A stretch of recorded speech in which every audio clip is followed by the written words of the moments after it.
what I'm quite interested in is how recent examples of people self-reporting through using different kind of online technologies, be they social networking sites with amongst protests in Burma, or be they Google mapping tools when people are reporting violence in Kenya. I'm wondering whether or not you think that there is an appropriateness in a response when in returning information in campaigns in the same way that they're information is being gathered, if that makes sense.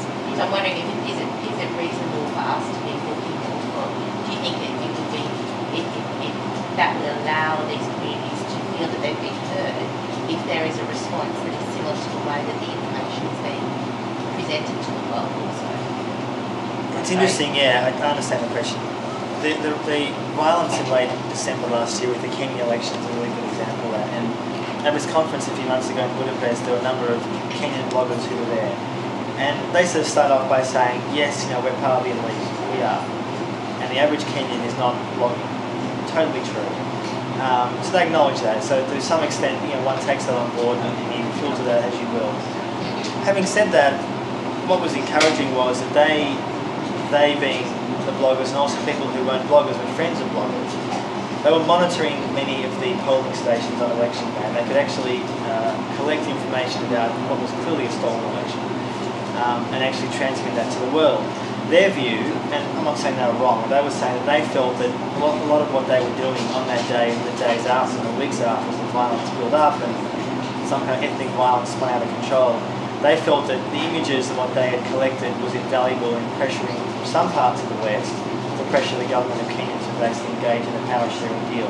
Okay, and that's probably true. So you can't really quantify that, but I think that's possibly true. I think, and the situation in Burma is another great example of that, where there were, I just read actually today that there was some blogging conference that was going to happen in Rangoon, weirdly, and which the regime cancelled at the last minute. I mean, who was going to organise it? I only read it very briefly before I came. That was kind of random and odd. Anyway, but there are bloggers in Burma, not that many, but there are. And as we all saw last year at the uprising, they would, without doubt, you wouldn't have seen anything, basically. And many of them have paid a pretty high price. A lot of them are in jail now for many, many long years. Or they escaped across the border into Thailand if they got out. So there's always this difficult question, though, about how representative are people who generally have access to technology in countries where the vast majority do not. And I guess the simple answer to that really is that in some ways they're not representative, and many people I've spoken to don't claim that they are. They simply say we're giving a picture, a different picture or portrait of our country, which the average person in the West say doesn't see, but also most people who are doing it aren't doing it for the West, they're doing it for their own country, or they're doing it for their region, or they're doing it for the communities. I mean, the Kenyan situation, these guys who are speaking, men and women, who were talking about the documentation of the violence in late December, their main purpose was not to get the West involved. The fact that that Kofi ended up going there and brokering some kind of peace deal of sorts probably was partly due to the fact that people were just astounded by the fact that a relatively stable country was spinning out of control, which is a rarity in Africa in some ways too. So I think my feeling was that bloggers that I spoke to around the world aren't claiming, or some are, to speak for their people. Just like, I wouldn't say, I can't speak for Australia when I write about what's going on here. And I think a lot of people are even more aware of their elite status in countries where there is so much poverty, or technology is very limited, or whatever. So, but as I said, there also is a sense in many people in, say, Iran and I met in China, one of their aims very much is to get more disaffected communities online, not so much as blogging, but actually engage with the web. And poorer communities, smaller communities, minority groups. So rather than Westerners coming in and saying to some poor group, hey guys, you can discover what Google is, which is not a bad thing in itself necessarily, to actually have people who are online in China or Iran or anywhere else who believe it's important for their own country to get as many people engaged or online as possible. I mean, ultimately, look, it's also a sense that, as I said before, the average Cuban, I don't think really cares that he can't access the internet. I mean, their priorities are kind of far more matter of fact than accessing Google or watching YouTube. That's true. But what is interesting is they didn't talk about Saudi Arabia, say, but I mean, it's a classic example where 20% of people are online, it's growing very fast. In Saudi Arabia, despite people think it may be a massively rich country energy-wise, it's not a very rich country in terms of, you know, travel around the major cities, apart from the occasional tall building and a lot of wealth there. It's a poor place. In other words, the regime is spending it not on its own people that much. And in a place like that, where women are essentially black shadows, they can't drive, they can't work, human rights groups, generally speaking, can't really get in. Journalists, I was lucky, I got in there for a variety of reasons, but it's hard to get in. And of course, I'm Jewish as well, so that kind of added another level to it too.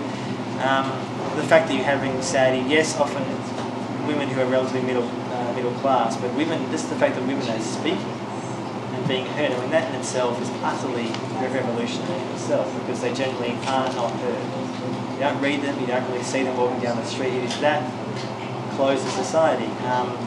So if anything else, if that sort of, those sort of sites or those people who are writing about this being a woman in Saudi, that in itself is interesting, and I think can only make people better understand things better. And of course the other layer to that is that so many of the companies that I went to are backed by the US. And the US is not all of them, but many of them. And the US has a vested interest in keeping these sort of countries relatively as they are. I mean, real democracy in the Middle East is a disaster for the US, because if there are free elections tomorrow in the Middle East, there's a good chance that most countries will vote for Islamist governments, anti-US, anti-Israel, which would be a disaster. So maintaining authoritarianism is good business, like ultimately. And sadly, I don't really see that changing for a while. I mean, China, you know, is a rising power, and it throws its weight around in different ways to the US. People sort of say, oh, well, you know, China doesn't sort of have a human rights agenda like America does. Well, yeah, maybe America has a human rights agenda when it suits itself, but ultimately, not that I'm looking forward to China being the sole superpower either. It's going to be just as appalling as the US. But nonetheless, I know that much, you know, the US's results and history speak for themselves. In the Middle East, you know, you see how people respond to that. The kind of visceral, not anti-US, you know, let's kill Americans anti-US, but there's a real anger towards America. And when you say that here, you know, you're accused of being anti-American. It's like, no, if you live in the Middle East, you see how bad our governments are, how unresponsive they are. And that's often because they're backed by the US. Now, it doesn't mean if the US leaves tomorrow there's going to be, you know, freedom and democracy and harmony, but give people the choice. The choice is dangerous, that's the problem. Because, you know, like we saw in Palestine, you know, there was an election, Hamas won, the world didn't accept the result, you know, the wrong party won. So people look at that and they sort of say, so you believe in democracy, but only, you know, if the right party wins. People are pretty sceptical. Okay, fair enough. Well, no one else has any other points. It's about 7:30. Was there anything you'd like to say in summary, or maybe looking? Thank you all for coming, and happy to sign books or talk more or whatever. But thank you all for coming. It was really interesting and intimate. Thank you. That's it. Yeah. You know, also, I guess, you know, I should also say, like, there's a website, just bloggingrevolution.com, which has lots more information and more information coming and stuff on that website. My own website is just myname.com. And if you Google my name, there's far too much crap on there too, so there's more stuff to be found if you want. So yeah.